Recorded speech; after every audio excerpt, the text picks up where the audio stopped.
बच्चन साहेब same जेव्हा आम्ही कार्यक्रम करतो स्वतःचं रिहर्सल झाल्यानंतर काय करतात की सुदेश इधर आओ, माझा हात पकडून ये तुम्हाला लाईट है, तुम यहाँ से आओगे, यहाँ खड़े रहोगे. मी साधना सरगम, सपना मुखर्जी, सपना तुम यहाँ से आओगी. आणि आपण म्हणतो ना तो बडा आदमी नाही. आजही मी अजून एक त्यातल्या त्यात एक एक गोष्ट आठवते. आता ते मुथूट फायनान्सचे ब्रँड अँबॅसेडर आहेत. अच्छा, त्याच्यात अजून एक सांगतो की हिंदी ते करतात, बाकी जे मराठी वगैरे मुथूट फायनान्स. तुमचा आहे का आवाज? दो हाथीवाला मुथूट फायनान्स माझा आवाज आहे. तो गुजराती, मराठी, नेपाळ, आपला ॲस्मीज, बेंगॉली, पंजाबी, गुजराती, साऊथ इंडियन माझं. तर त्यांचं जो मार्केटिंग हेड आहे त्यांनी मला सांगितलं फिल्म सिटीला गोरेगावला शूटिंग होतं आणि आता समजा 2 दिवसाचं शूटिंग आहे ना, बुक केलं स्टुडिओ. त्यांनी सकाळी 9 ते 2 मध्ये सगळं संपवलं. त्याच्या पुढचा किस्सा असा की त्यांनी एक शॉट दिला आणि डायरेक्टर कोण आता 30 वयाचा वय, 50चा पण नाही, 40 मॅक्सिमम, मग त्यांच्या मुलाच्या पेक्षा लहान. तर त्यांनी एक शॉट दिला. तो sir good take, okay okay for me, तुम्हारा चेहरे से नहीं लग रहा, एक और कर लो. This is Amitabh Bachchan. किशोरदा वेगळंच रसायन होतं. ते काय करायचे, आमचा ग्रुप यायचा मेलोडी मेकर्स पुण्याहून, 30 गाण्यांची लिस्ट द्यायची. आम्ही इकडे बंगल्यावर फुल डे सकाळपासून संध्याकाळपर्यंत त्यांच्या बंगल्याच्या बाहेर लॉनमध्ये बसून ते गायचे. आणि माझं काय काम नाही, मी अँकर असायचो. मी रफी साहेबांची गाणी गाऊन किशोरदांना स्टेजवर बोलायचं. 82 ते 85 मी त्यांच्यावर 87 मी काम केलं. तर 30 गाणी रिहर्सल केली की समजा आम्ही गेलो कुठे दिल्लीला, अमेरिकेला, अरे वो छोड़ दो, ये गाणे लो, 30 वेगळीच गाणी आणि स्टेजवर भलतंच काहीतरी गायचे. पण हे फक्त मेलोडी मेकर्स, हे आमचे तोंडपाठ बाय हार्टवाले जे म्युझिशियन्स होते मेलोडी, त्यातल्या त्यात आमचा विवेक परांजपे पुण्याचा फार मोठा म्युझिशियन आणि सगळे आमचे कलाकार. तर किशोरदांच्या वेळेला खूप अलर्ट राहावं लागायचं. ते कधी काय कोणत्या गाण्यातून कुठे जातील कळायचं, कारण ते त्याच फ्लोमध्ये असायचे ते. आणि एकदा असं झालं की स्टेजवर कसं, आणि मी सांगितलं ना मी ग्रीन रूममध्ये वगैरे शक्यतो बसत नाही. मी कार्यक्रम सुरू झाला की मी विंग्समध्ये खुर्ची ठेवतो आणि माईक ऑन असतो माझा, आणि मी तो जो कोणी कलाकार असो, माझ्यापेक्षा सिनियर असो किंवा नवीन असो, मी त्याला ऐकतो आणि बघतो की काय चांगलं आहे ह्याच्यात, लोक कशावर त्याला टाळ्या देतात. आणि एक दिवस असं झालं की कविता कृष्णमूर्ती हवा हवाई गात होते आणि 50 म्युझिशियन्स, जवळजवळ 12-14 कोरस, त्याच्यात कोरस आहे ना हवा हवाई, आणि ते गाणं त्यावेळेला खूप टॉपवर होतं. तर मी बसलो होतो आणि पहिला हवा हवाई आला नाही, तर त्यांनी एकट्याने म्हटलं हवा हवाई. त्याच्यानंतर मी बघितलं की कोरसवाले आपल्या माईकवरच नाहीत. ते अख्खा गाण्याचा कोरस मी एकट्याने विंग्समधून गायलो. आता कविता कृष्णमूर्ती आहे, मी पण प्लेबॅक सिंगर आहे, पण आपण तसा विचार करू नये, मी करत नाही.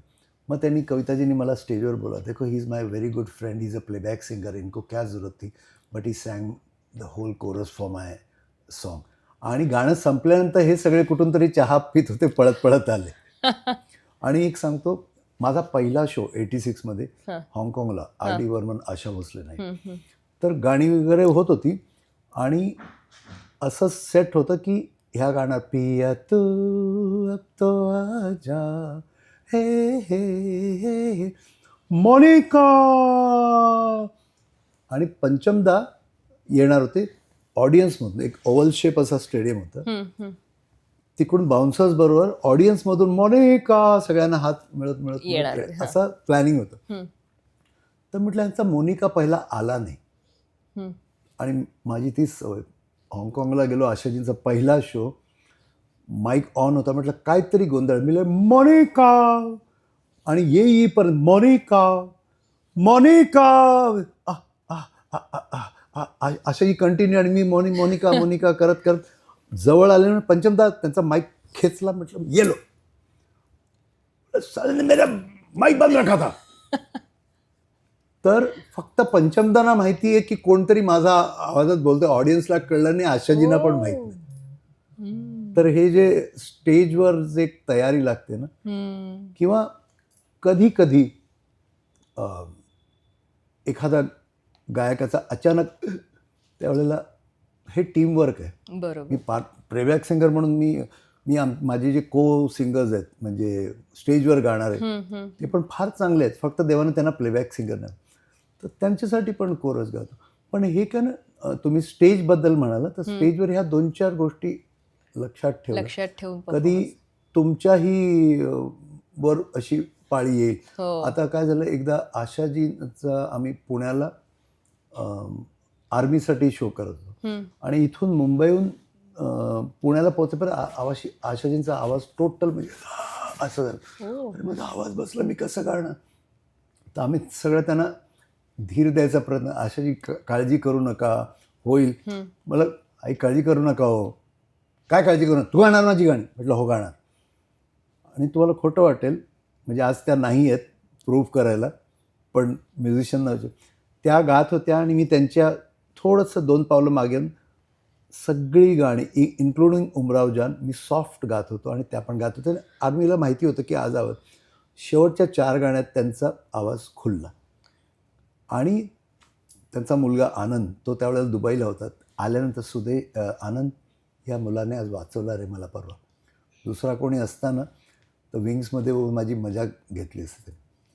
तर असे किंवा तुम्ही त्यांचा आवाज हे केला? नाही, मी माझ्या आवाजात, तुमच्या आवाजात. पण शो कॅन्सल होऊ नये म्हणून त्यांना वरच्या लाईन्सना त्रास होत्या, फक्त मला असं करायचं, मग मी त्या लाऊड गायचो. बाकी जिकडे त्यांचा आवाज नॉर्मल, हे म्हणजे फार टेक्निक, पण हे किती ऑन कठीण द आहे ऑन द स्पॉट. स्पॉट. जिकडे त्यांचा लो नोटचा व्हॉइस चांगला तिकडे मी गप्प राहायचो. आणि आशा भोसलेंसोबत अशा पद्धतीने गायचं. आणि दुसरं, अमितजींनी जेव्हा मला ऐकलं फर्स्ट टाइम, तेव्हा म्हणजे लांब गोष्ट आहे, पण मला शशी कपूर साहेब घेऊन गेले ऐकत. अमितजी, सुदेश भोसले. तर मी साक्षात अमिताभ बच्चनना बघतो, सर नमस्ते. अरे भैया हमारी आपकी आवाज़ें तो बहुत मिलती जुलती, मुझे तो पता ही नहीं चला ये गाना मैंने कब गाया. हे त्यांचं फर्स्ट रिॲक्शन. आणि मला अब मेरे हर शो में सुदेश रहेगा. अमेरिकेला कैक शोज असे आहेत, मी तुम्हाला व्हिडिओ दाखवू शकतो, अमितजी गात आहेत ते किशोरदांचं गाणं ना, देखा ना हाय रे सोचा, ते कसे करत, अरे देखा ना हाय रे सोचा ना हाय रे रख दे निशाने पहचान. आणि हे सगळं मी विंग्समधून त्यांना लिपसिंग करत. ते स्वतः उत्तम गातात, तरी पण तेवढं सुदेश मेरे साथ गाते राहणार. आणि तुम्ही बरेच हे बघाल व्हिडिओज वगैरे, आम्ही दोघंही स्टेजवर, मी त्यांच्या आवाज गातो ते त्यांच्यावर, म्हणजे त्यांना माझ्याबद्दल एवढा म्हणजे विश्वास होता.